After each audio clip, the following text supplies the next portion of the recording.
الحياة صعبة، الحياة مش سهلة، حياة جدا جدا صعبة انك تقدر تعيش فيها بعقلية سوية وبنفسية سوية. اهم حاجة ما نجرحش حد، ما نظلمش، ما نأذيش الطرف الآخر أيا كان الإنسان اللي قدامنا. وأكيد لو احنا ما عملناش كده ربنا هيوفقنا في أي حاجة احنا هنعملها. أنا أفرح لما بشوف الناجحين حواليا، بحس إن ده شيء طبيعي.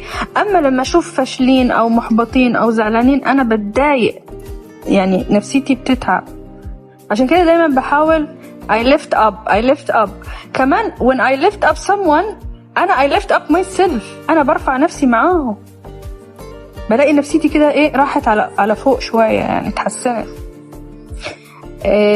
فما اعرفش ابقى مبسوطة لوحدي شادي، ما اعرفش ابقى انا دلوقتي مبسوطة وعايشة حياة كريمة وجميلة لوحدي.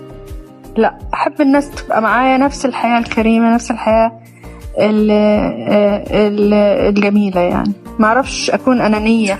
الناس مش مستوعبة يا جدعان ان في والله العظيم بعض الناس لما بتنجح يا باشا وبيحققوا اكبر قدر من النجاح في حياتهم، حققوا كل شيء، فالناس دي بيحسوا ان ما فيش حاجة بتفرحهم، يعني هم عملوا كل شيء ممكن يتعمل.